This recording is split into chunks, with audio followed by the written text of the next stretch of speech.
A warm welcome to all our viewers once again. And Responsible Netism is happy to host another chat show, another discussion with very, very eminent people on board today. We've been discussing so much in these testing times and how do we protect ourselves in the offline space and deal with this current virus. But now suddenly we've realized we've had to deal with another set of problem in cyberspace, which is nothing but infodemic. So today's discussion is going to be about combating infodemics, and we have some experienced expertise who've been very, very helpful, who've been very, very kind to share their valuable time with us and join us in this conversation. I'm delighted to introduce both of them to you. We have Vijay Singh Sir, who is Inspector General Police Maharashtra. He's also served as the head of Maharashtra Cyber a while ago. And we are joined with a young, dynamic lead Maharashtra Cyber, Advocate Khushbu Jain, who's also an advisor at the Supreme Court of India. And she also is an advisor. She also conducts a lot of training programs for the law enforcement. So welcome to both of you, and thank you so much for sharing your valuable time with us. I'm sure our viewers are going to be enlightened by your expertise and also be able to understand how do we deal with threats in cyberspace. So we're going to begin very, very quickly with Sir, and my first question therefore is, Sir, हमने epidemic सुना है, pandemic सुना है, now suddenly there is a new term called infodemic. And now what is infodemic all about? And what are we supposed to do with it? What would you say about this particular new term? So see, psychologists have studied this thing which is called information disorder. And infodemic is basically, a kind of infectious spread of information. Like a pandemic, if information is weaponized, if it is used for malicious purposes, it causes harm. And time and again in society, information has been used to cause social upheavals, revolutions, lack of faith and trust, government changes, disorder, various kind of things. What has happened is that we are living in a very unusual and unprecedented situation. Mm-hmm. So the whole of world is under a lockdown, and our reliance is on online platforms is almost complete. So everything that you do today, if you look at the spike in internet usage, almost everybody is continuously on some online platform. Like now also we are on an online platform discussing things. So this has led to a huge surge in internet usage, on reliance on online platform. People are searching for information. People are passing information to each other. People are curious about what new kinds of cures are happening. People are wanting to know when lockdowns would be extended, whether a vaccine has come or not. So, you are in a very curious mode. Taking advantage of this, all kinds of nefarious elements, be it nation states, be it as you call it, Hindi, upadravi tattva, सारे उपद्रवी तत्व जो बाकी समय पर भी कोशिश करते रहते हैं कि डिसरप्शन किया जाए, किसी का फायदा उठाया जाए, फ्रॉड किया जाए, उनको एक बैठे बैठे एक मौका मिल गया है. मौका मिल गया है कि everybody is focused on this Covid. और एक चीज होती है सोशल इंजीनियरिंग. सोशल इंजीनियरिंग मतलब होता है कि आपको कन्विंस करना. जैसे ओटीपी वाला कॉल करता है, बोलता है मैं ये ऑर्गेनाइजेशन से बोल रहा हूँ, और वो आपको बेसिक डिटेल्स देता है. इसी तरह ये कॉन्टेक्चुअली उपयोग करते हैं किसी भी इंफॉर्मेशन का. जब इनकम टैक्स का समय आता है तो कहते हैं कि मैं यहाँ से बोल रहा हूँ, कि या लाइफ इंश्योरेंस से बोल रहा हूँ, अलग अलग. तो ये contextually these people are using this information. They are for various things, for scams, for frauds, for phishing mails, for OTP phishing calls. They are using this theme of COVID similarly to create large-scale disruptions in society. If you see migrant labor crisis, this has been caused by information. So real-time information flows. It is very difficult to find out where this information is flowing, and we only see the results. Lot of efforts are being taken, but these efforts go slow. More information can be given by Khushbu, who has written a lot with me continuously in Economic Times and in Quint and at other places. Absolutely. So I agree. People are in distress, and people are more on screens and trying to view, trying to access every other platform that they get information from. And this entire, jaldi, the entire anxiety of sharing information across without verifying has become something which is we're unable to tackle and probably even control at any point in time. Today, when we look at the number of apps, number of portals that have been registered under COVID-19 for gaining support or for seeking donations, it is very difficult for a commoner like us to identify reliable platforms where we can reach out to. How do you want us to be equipped in this space, sir? So, COVID was a term which was almost unknown before January this year. And there was probably only one domain registered under the name of COVID. But COVID, Corona and virus themed domains have crossed, I think, 150,000 registrations in the last 3 months. So this is that contextual. I'm not saying that all of them are malicious, but some percentage of them could definitely be malicious. And even to find out whether they are malicious or not, it will take time. There are legit domains also which are coming up for advice, for maps, and for giving information regarding social distancing, regarding sanitization, regarding possible cures, prophylaxis, contact tracing, so on and so forth. But taking advantage of this, very copycat phishing kind of websites are coming. Fake advisories from government institutions are coming. Like WHO was impersonated. Similarly, various kinds of orders from government authorities are impersonated. Now, one has to be very specific about following a very limited official number of sites. So don't go for information everywhere, because there was one fake COVID map circulating, which was, circulating, which was, as soon as you visited it, it was downloading an InfoStealer Trojan and also, giving you an infection of Ryuk ransomware. So you have to be very careful of downloading anything, of clicking on anything, of any mail which you, links which you don't normally click, any websites which you don't normally visit. Please don't do that, because you have to be extra careful of anything which is COVID themed. Absolutely, and I agree. People have to be slightly more cautious about what they click on, what they view, what they forward. Coming to you, Advocate Khushbu, I think all of us are glued to our screens, doing all kinds of stuff.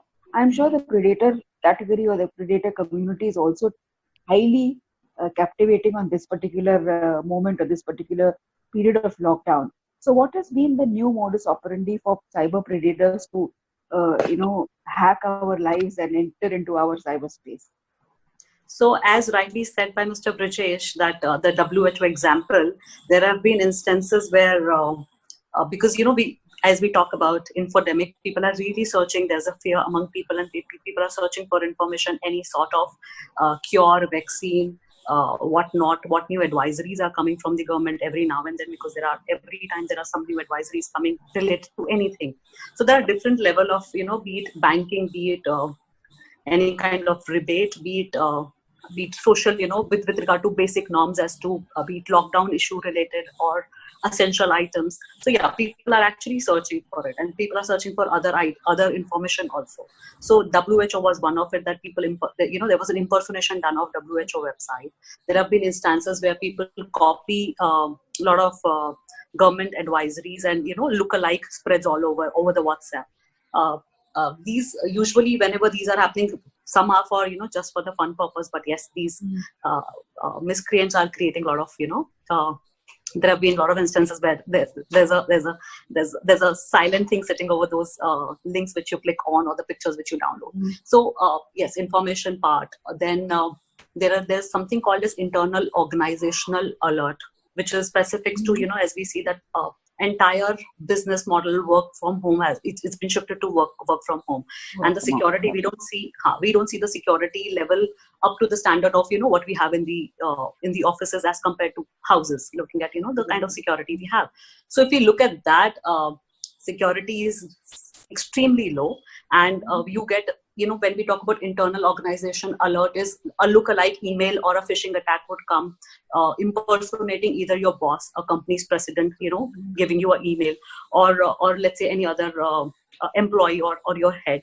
And with that attachment, it is designed in the manner that it will infect your machine with a malware.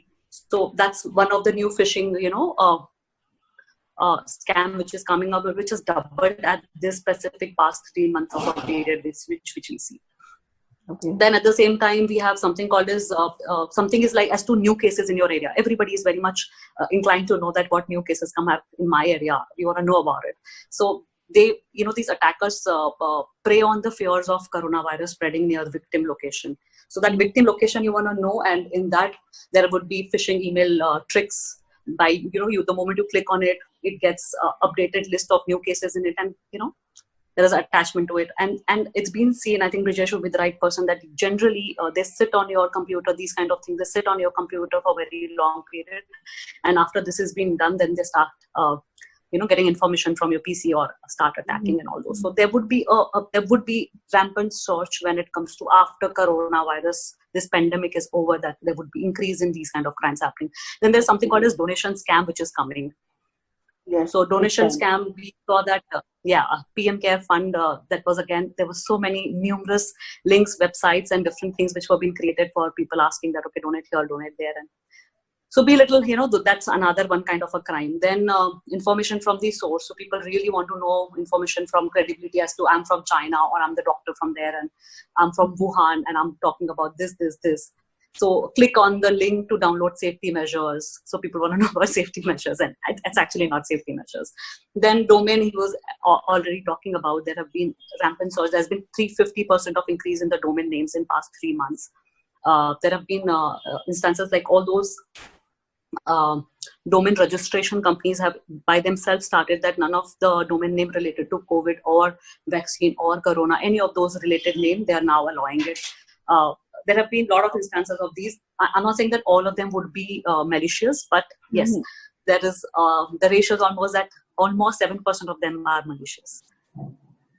So that's one of it. And then a fake product scam. They say that if we are giving you sanitizers or gloves or XYZ. So yes, these are the kind of new crimes coming up at this space. Absolutely. I think now with everybody has the power of having a smartphone in their hand. Everybody's creating content, and everybody's trying to circulate their kind of content and become famous in this space. Not knowing what is going to be. Yeah, go ahead. Yeah, so it's not just that. Everybody, apart from searching, having a smartphone is absolutely fine, but one must understand that if it's just for the fun purpose that I'm creating something and sharing it, yes, that itself is a punishable offense. But what we're talking here is a bigger crime to an extent that they might steal your identity, they steal your personal information. There are different sets of information they would steal from you. If you click on that, there can be a ransomware attack, there can be anything. So one has to be a little more diligent at this hour. Another big question that the entire world is asking us is about privacy and personal data. And now that we're using so much of the internet, with so many apps coming in, sir and you both, can you throw some light on how do we secure this space? And what is your take on this personal and privacy related issues online? I feel that the app space is littered with products which are basically using you as a product. So Khushbu would talk of legalities, terms of use, and how data privacy regimes operate in India and abroad. But I can, let's say, beyond the technical part, that a device is collecting a lot of information. It is collecting information of your location. It is also uploading your contacts. It's scanning through your messages, and there are things which are even intercepting your SMSs. If you are saying things, probably your phone is even listening to you and trying to give you contextual information. So somewhere, we have traded this. It's like a Faustian, pact, wherein we have traded to get these free services. We have traded with our information. I think anonymized information on an aggregated scale is okay. Where, let's say, for maps, you are using an aggregated scale of information that, okay, how many vehicles are flowing in this direction, that's okay. But as soon as you have personal information which is going on, I think there are scales of this kind of information. So howsoever secure your app may be, sometimes there are database breaches. And whosoever is providing you with these apps, they need to be very, very careful, because there have been large consequences. So there was this kind of an adult dating site called Ashley Madison, and the hackers, simply breached the database and spread the information outside. So people's lives got disrupted. There were divorces, and people committed suicide. Similarly, the whole voter database of Turkey was out. Office of Personnel Management US, this data was hacked and was out. So I think enterprises need to be very careful. If you're operating any service, if you are any kind of service providing, you would have very confidential information of people. Like last time you had mentioned that there were 400 children who were indulging in the blue whale game, and law enforcement, we had hardly any idea of the scale and proportion of such information. This is very critical information, and this information should not be leaked out. So somewhere we have to be very careful as to what we share, because we are sharing everything, right from our pets to any kind of sentences which can be used to guess our username, password. See, the only protection against your password recovery is the name of your pet, where your mother was born, or where is your school, and this I can easily guess it from your Facebook profile. Somewhere we'll have to understand that information, when we are putting out in good sense, can be used maliciously against you. So Absolutely. We'll have to have limitations. Similarly, privacy settings. Go to the privacy setting of these apps, find out how to secure them, find out who can see, who can post, who can download. Even on Facebook, you can lock your profile. Yeah. People may be able to screenshot, but they won't be able to download your photo. So you will have to limit access. In the initial rush, we have shared so much that the cat is already out of the bag. Time. There is something called right to be forgotten. So you can do that. In fact, even your searches are recorded. You go to Google and say my activity, it would give you, a list of all the places you visited. So privacy begins with you. Your data is important. You should limit sharing. You should go and review privacy policy of all the apps which you are using. And in case of a breach, take action. Take action. Take action against that platform. Take action, because one information, let's say one set of username and password, you would be recycling it somewhere, and there are scripts which would immediately check and breach all the other places where you're using a combination of that username and password. So security begins with you. Go and check app settings, increase privacy, harden your devices, update your devices, update your software, and if you don't need an app, delete it. Khushbu, please. Yeah, so absolutely agree with whatever you say on that. I'll just add that, one should be a little vigilant over what you use, what you browse, and what exactly is ideally sitting on your phone. Do a little bit cleanup. At the same time, basic things, when you say that, look into the privacy policy or the terms of use, what basic things one should look into is the part where accountability, there are basic principles of privacy. And as we are waiting for the data privacy bill for legislation approval, in the absence of that, we do have law, not that we do not. The Putta Swamy judgment very specifically provided that right to privacy is one of your fundamental right, which cannot be part ways with. At the same time, they even lay few guidelines as to what are the basic principles of of right to privacy. And at the same time, what you talk about right to be forgotten is one of the key components of that. Because it's you should have that right. I mean, just because me doing something over there, not that that can be forever there. Now, at the same time, if we talk about basic principles, I would say that accountability is one thing one has to look into, identifying the purpose of it. I would say that if I'm let's say I'm a furniture rental app, why do I need 10,000? As to why do I need your camera access? Why do I need your mic access? Even while using Facebook, let's say, why do you need my mic access if I'm not, practically wanting to do that? Or why do you need my camera access at the time when I'm not trying to upload? Or gallery access, you can take it, but when I'm not uploading direct picture over there. So that basic things to look into the app, that what exactly identifying the purpose of that app, and with that purpose, are you limiting the use or disclosure as to what exactly are you taking? It should be proportionate. Then, when I say limiting the collection and limiting the use of that, what you're taking for what purpose and for what specific use are you doing it, limit it and be a little more open. There should be an openness. There should be safeguards. There has to be accuracy. There has to be basic safeguard mechanism when you're taking my data, whatever category it comes into. It's a personal data, it's a sensitive data, sensitive personal critical data. Whatever category it comes into, you have to take care or take safeguards as to taking security aspects of saving my data. Then at the same time, there should be an access. I should have an access to see what exactly are the data you're taking from me, so that I can, the part where you say I can alter or delete or change my data or modify my data, which you have it, I should have a right to change that. So in order to have that, I should have an access to my data. There should be an individual user access in that time. So one has to look into all these principles before, or there has to be a consent. And if the data protection bill comes, there has to be an explicit consent each time when my personal or critical data is being looked into. So, but then as of now, if you talk about today, there has to be a consent wherever possible, maximum places that you take consent, that you're taking my this ABC data for this purpose. And the moment you're sharing with third party, let me have an information about it. Now, let me ask her a tricky question. Okay. She's going to be angry, but let me ask her a tricky question. So, there are things like Internet Freedom Foundation. Yes. So recently, Internet Freedom Foundation did a huge comparative study of the Singapore and Hong Kong and Indian contact tracing apps, including the Aarogya Setu.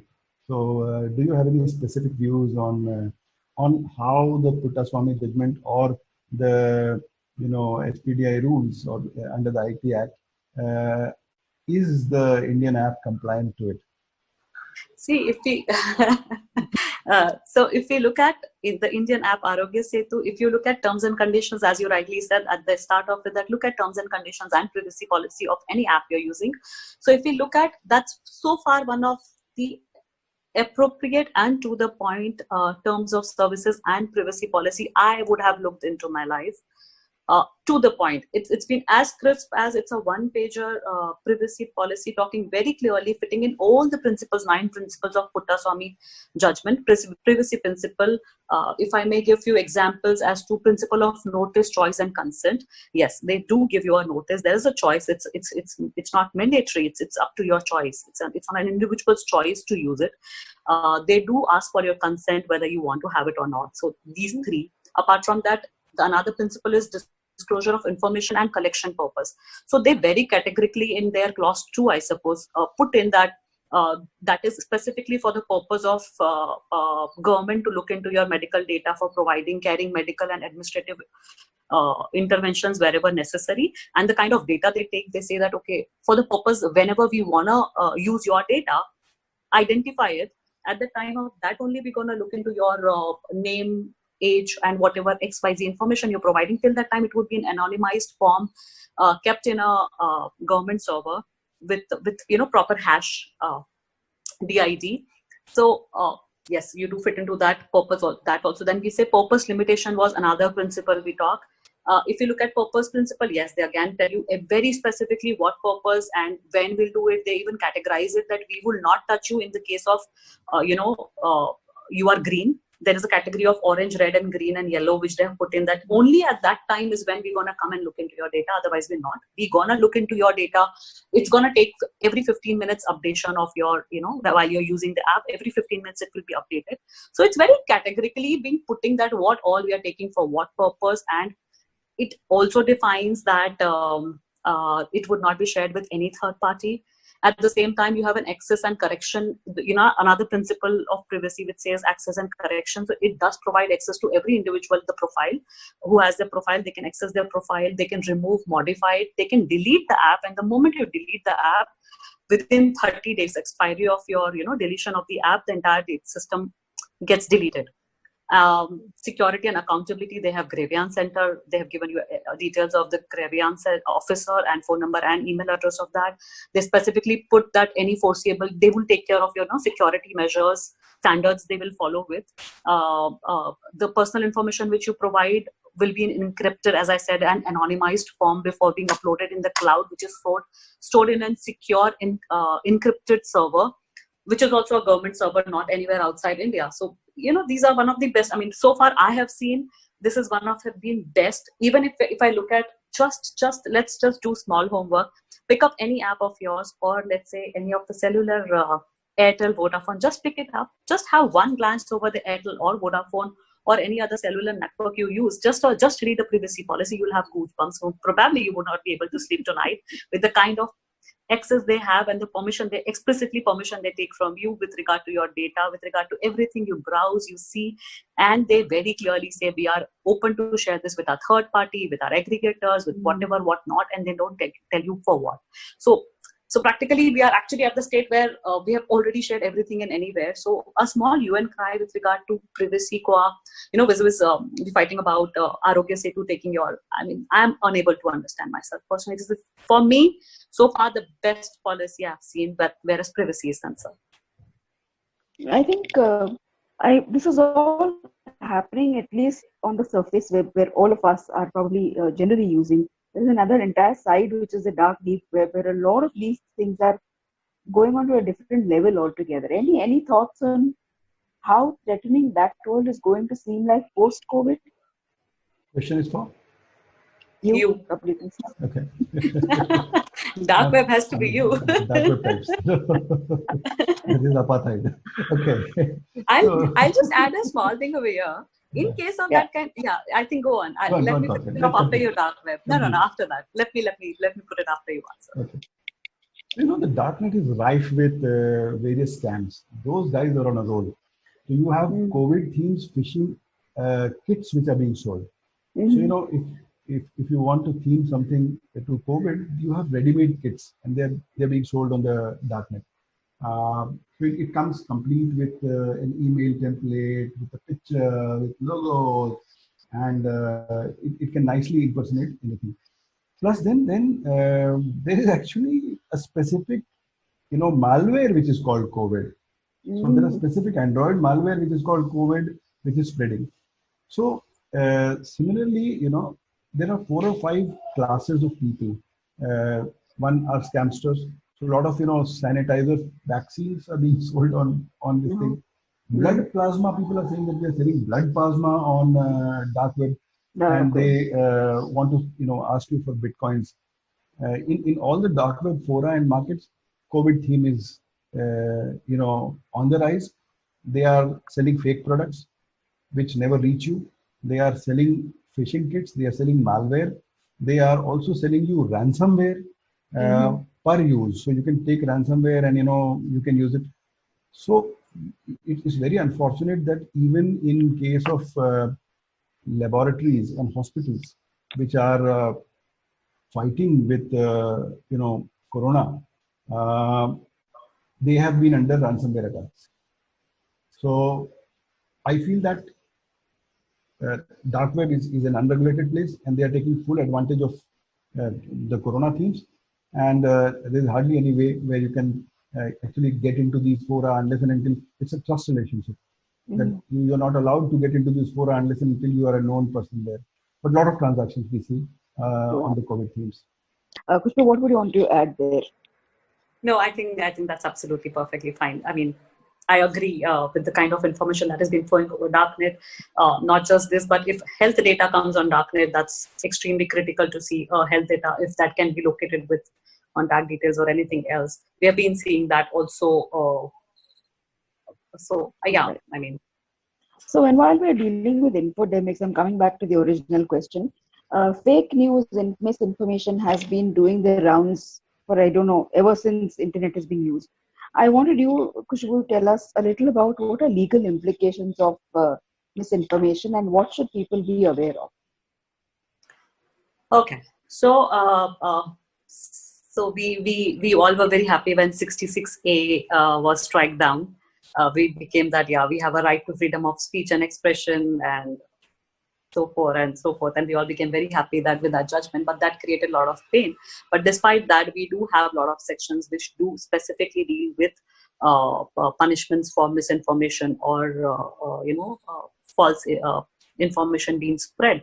If I'll put it very clearly, so we don't have any dedicated act on that. We are struggling to get one. Almost all the nations are. Singapore and I think one more country has got a specific act to deal with specifically tackling with fake news, but we are struggling with that. But nonetheless, we have sections. If we look at IPC, Indian Penal Code, we have 5051, 5052, which clearly talks about that the punishment for making, publishing, circulating any statement or a rumor or a report which may cause fear or an alarm in the public or to the public, or to any section of public. Now, with that, we have a specific punishment for imprisonment, which may extend up to almost 3 years, or with fine, or with both. At the same time, if we look into 66D of Information Technology Act, that says that by means of any communication, device or a computer, if you cheat by personating. So impersonating, as I was talking, that, every day there is new advisory coming in place. People would love to believe more in now this media than the traditional media, and especially if it looks like, some internal paper with a signature that it has come with a nice line that, okay, this is Ministry of this or Ministry of that or Department of this or XYZ. So we love looking at that. Somehow we got hold of some original paper and we want to believe. And yes, people love doing that for you because you want to believe. So in that scenario, if you impersonate, yes, there is a punishment for imprisonment, which may in IT Act, which says again up to 3 years, or with fine, or with both. Then we talk about, if we currently look into this pandemic situation we are into, we have Section 54 of Disaster Management Act 2005, which provides that in case you circulate anything, a false alarm, or a warning of disaster, or magnitude, which may lead to any sort of panic. In that situation, again, you have 1 year of a punishment, which may extend up to 1 year, or a fine. Apart from this, we have Epidemic Act, which provides Section 3, which specifically provides, gives power for the authorities to make law during this time. And if any of those authorities, instructions or obligations or circular has been not abided with, or something is going on, in that scenario, you have Section 188.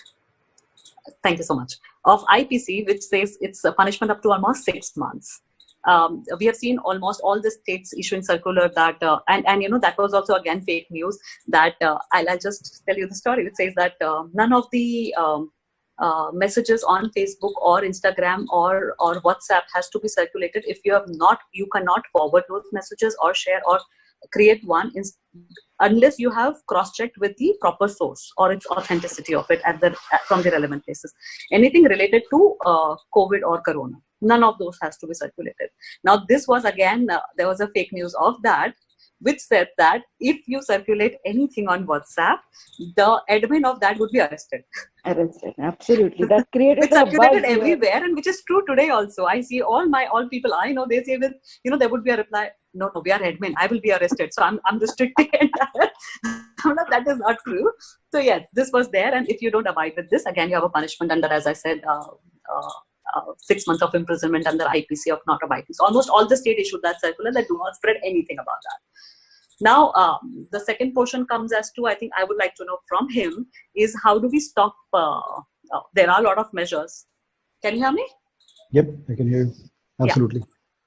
So, agree on the part that we do have a lot of punishments instead of going to that extreme. I know the state of Maharashtra has gone up to almost 200 plus FIRs during past 3 months with regard to spreading of rumors or fake news. Almost all the states have been at almost similar stage. So I would say that let's go a step before that, because there's so much of reliability on this kind of news rather than the traditional news. One should look into, because we are in search of news, not that we can't stop using or watching these things. I'll tell you a funny one. In some of the groups, once the news came about admins, some smart aleck made everybody admin. He made everybody now. Almost every app has admin. They are making everybody admin.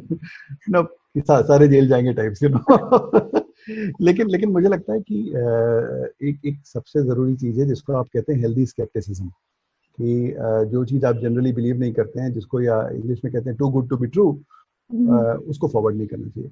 ये सारा जो pandemic है, infodemic है, ये information का pandemic, ये इस चीज पे डिपेंड करता है कि आपको जो बेसिक आपके फियर्स हैं, जैसे अथॉरिटी या कोई चीज की नीड या कोई चीज का डर या आपकी क्यूरियोसिटी, इन सारे थीम्स पे ये मैसेजेस आते हैं कि देखो क्या चल रहा है, या ये लॉकडाउन होने वाला है, या लॉकडाउन हट गया है. तो कोई भी चीज जो बड़े बड़े कैपिटल्स में आती है, या कोई चीज जो इसमें बहुत ही कुछ शॉकिंग इन्फॉर्मेशन होती है, उसको आप स्प्रेड नहीं करिए, क्योंकि अगर आप स्प्रेड करेंगे तो आपकी भी लायबिलिटी बनती है. दूसरी चीज ये है कि आप जब स्प्रेड करते हैं तो उसमें फर्क इस तरह पड़ता है कि आप ट्रस्टेड नेटवर्क में डालते हैं। तो नॉर्मली लोग आपकी इज्जत करते हैं, सोचते हैं आप एक समझदार व्यक्ति हैं, आप हैं कि नहीं पता नहीं है, फॉरवर्ड करने पर डिपेंड करता है।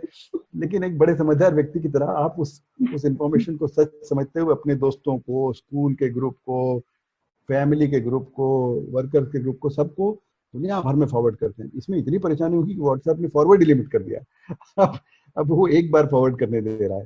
लेकिन ये इस सारी फॉरवर्डिंग के पीछे हमारी ह्यूमन टेंडेंसी है कि एक दूसरे को मदद करना। इट्स इन गुड सेंस कि हम चाहते हैं कि भाई अच्छा लगता है कि ये दवाई चल रही है तो हम फॉरवर्ड कर देते हैं। यूएस में लोगों ने डिसइंफेक्टेंट लगाना शुरू कर दिया, खुद के अंदर इंजेक्शन लगा के, उसमें कई लोग मर रहे हैं। It was fatal, like. Yeah, that's what I'm saying. Deaths हो गई हैं यूएस में। Yes. तो बेसिक प्रोटेक्शन इस 2-3 तरह की चीजें हैं कि हिंदी में कहूंगा कि थोड़ा सा दिमाग लगाइए, ये बहुत मुश्किल नहीं है। दिमाग लगाना, I think lost sensibilities is another issue that we are catering to at common sense is the most uncommon thing. Absolutely. So एक 2-3 चीजें की जा सकती है। एक तो कोई इमेज आती है ना, उसको आप रिवर्स इमेज सर्च करें। जिस तरह गूगल में आप सर्च करते हैं, आप इनफैक्ट रिवर्स इमेज सर्च कर सकते हैं। आप गूगल में इमेज को वापस डालिए, आप डालिए गूगल इमेजेस सर्च, उस इमेज को वापस डालिए, वो आपको बताएगा कि ये 4 साल पहले की इमेज है, इसका कोई रिलेशन नहीं है आज का। दूसरा, फैक्ट चेकिंग सर्विसेज बहुत तरह की चलती हैं। एक है SM Hoaxslayer, एक पंकज जैन है, वो चलाते हैं, बड़ा अच्छा काम करते हैं। I think known to us also. Then एक न्यूज मोबाइल है दिल्ली में, वो लोग भी फैक्ट चेकिंग सर्विस चलाते हैं। इंटरनेशनली snopes.com है। तो फैक्ट चेकिंग सर्विसेज देख लीजिए। गूगल ने एक फैक्ट चेकिंग का पूरा एक API तैयार किया है। Okay. तो हाँ, गूगल का एक फैक्ट चेकिंग का API है। लेकिन प्रॉब्लम क्या है ना कि इसको कहते हैं कि सच जो है वो धीरे जाता है और झूठ तेजी से फैलता है। सो बाय द टाइम मिलियंस लोगों ने देख लिया, उन तक वो फैक्ट चेकिंग पहुंचती नहीं है। तो ये आपकी जिम्मेदारी है कि ये जो आपके पास में ये जो बीमारी आ रही है, इसको आप दूसरे को लाइक सोशल डिस्टेंसिंग की तरह एक समझदारी से आप सैनिटाइज करें इन्फॉर्मेशन को। उस इन्फॉर्मेशन को सैनिटाइजर लगा के धोइए, उसको वहीं रख दीजिए, क्योंकि उसको फॉरवर्ड करने से बहुत दुष्परिणाम होंगे। उसको लेके हो सकता है लोग जमा हो जाएं, भगदड़ मच जाए, कोई लोग कोई गलत चीज खा लें, पी लें, और इसमें लॉस ऑफ लाइफ हो सकता है, लॉस ऑफ प्रॉपर्टी हो सकता है। इसकी जिम्मेदारी आप पे आएगी। So be very careful, fact checking करिए। कोई लंबी चौड़ी इन्फॉर्मेशन आती है ना, वो पूरा का पूरा टेक्स्ट उठा के गूगल में डाल दो तो आपको पता लगेगा। सिमिलरली देखो, बहुत तरह के स्कैम आ रहे हैं आजकल। एक बड़ा सा ईमेल आएगा, वो कहेगा कि I know your password is this, आप ये पॉर्न साइट ब्राउज कर रहे थे, ये कर रहे थे, वो कर रहे थे। मुझे बड़े लोगों के कॉल आते हैं कि इस तरह का आया। कुछ नहीं कीजिए, वो पूरा टेक्स्ट कॉपी कीजिए और इंटरनेट पे डालिए, आपको पता लगेगा कि अरे 50,000 लोगों को और इस तरह का ईमेल आया है। तो कम से कम आपके दिल में ठंडक पड़ेगी, पासवर्ड चेंज कीजिए और शांति से बैठिए, कुछ नहीं हुआ है।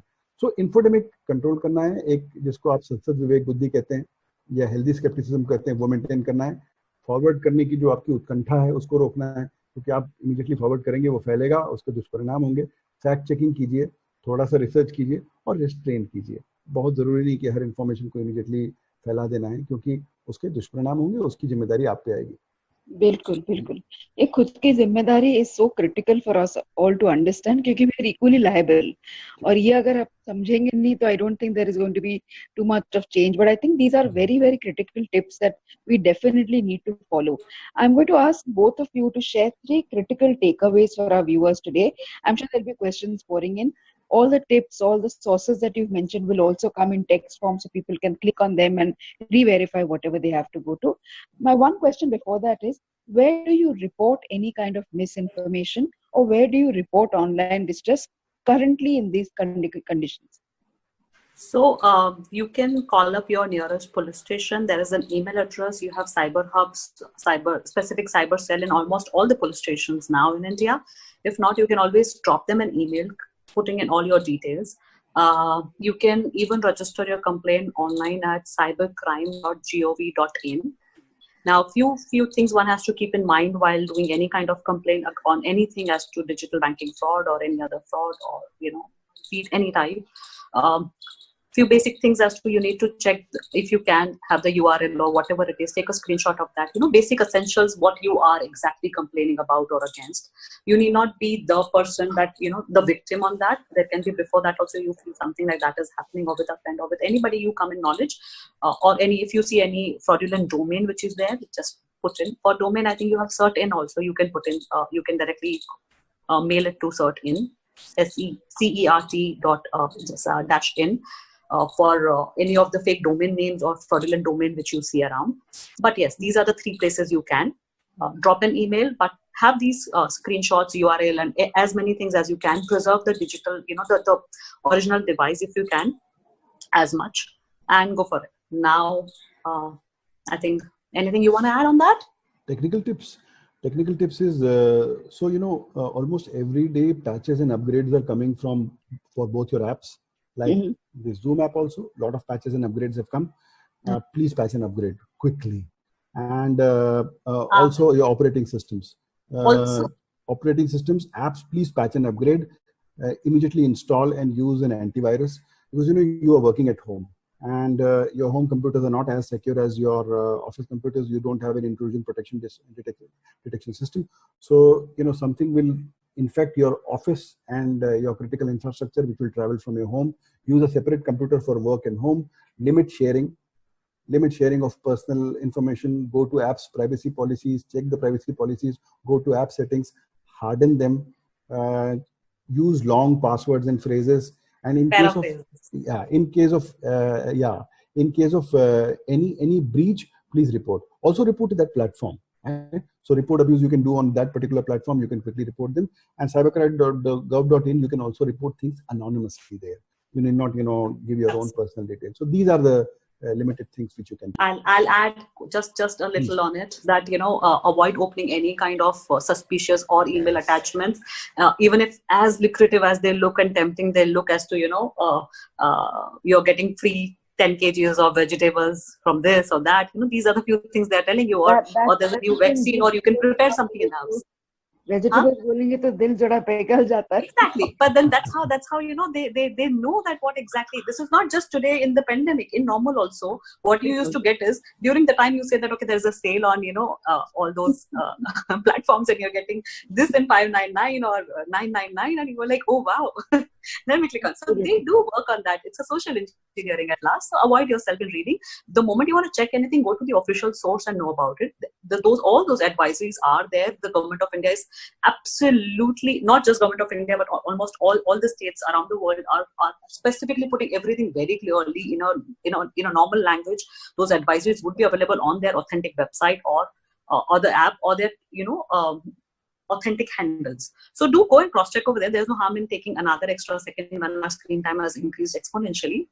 Utilize it in a little better manner is what I say.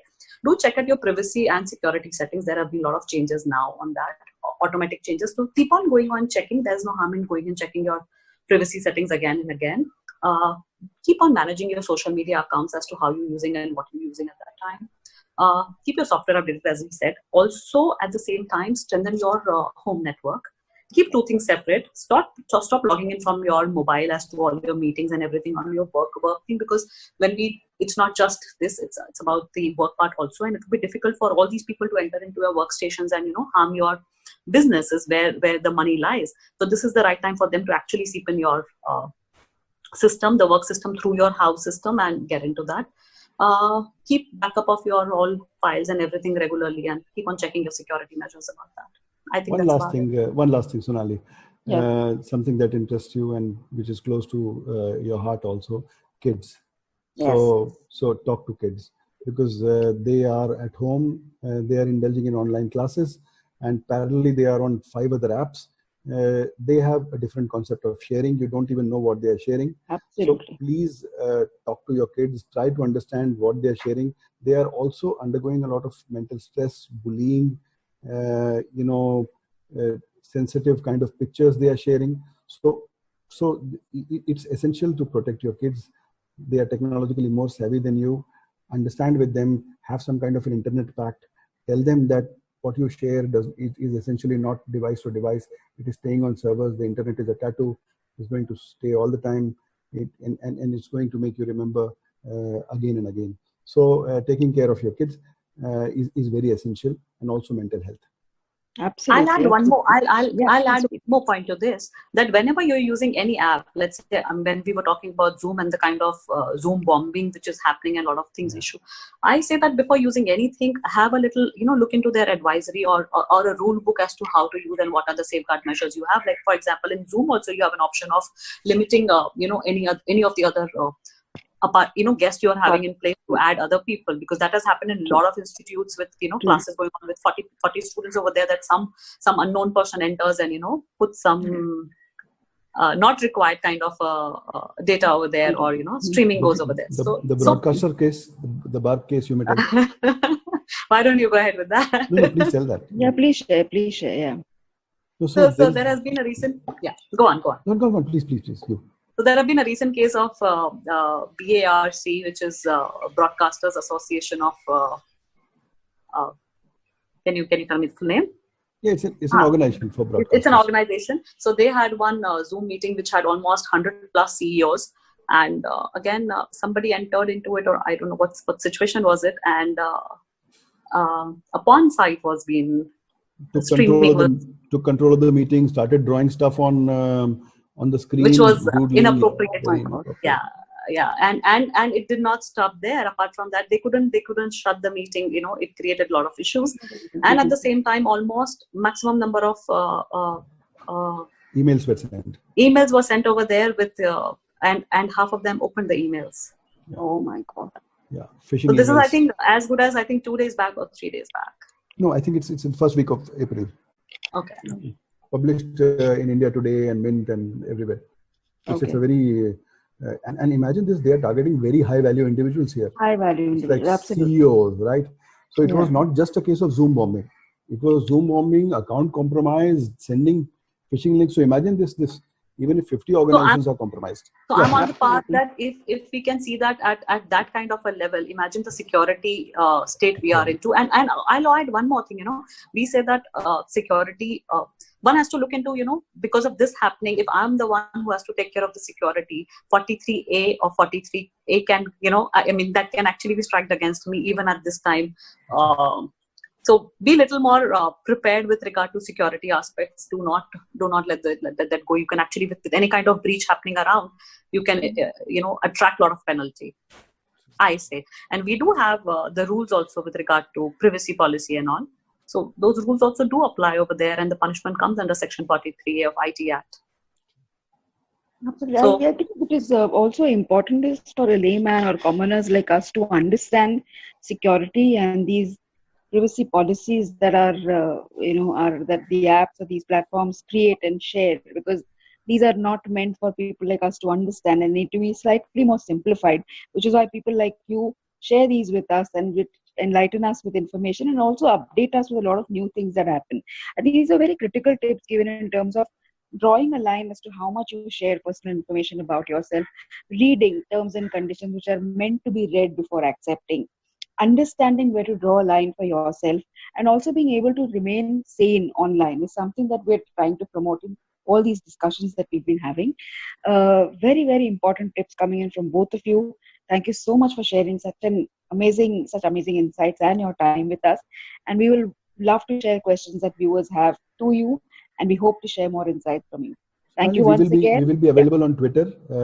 Sure. I tweet at Brijesh B. Singh. Yes. And Khushbu tweets at Advocate Khushbu. So we'll add that tag there. We will be happy to take viewer questions there, and we will also be happy to answer them there. Absolutely. Sure. We'll also be sharing your Twitter handles there on screen in text, so they can keep writing also. And those can be diverted. Any specific questions also, we share them with you either on email or text. Then. Sure. It's been a wonderful interaction. Thank you so much for organizing this. Yes. Thank you so much. Thank you once again. Bye-bye. Thank Good you day. so much. Bye-bye. Bye-bye. Thank you so much.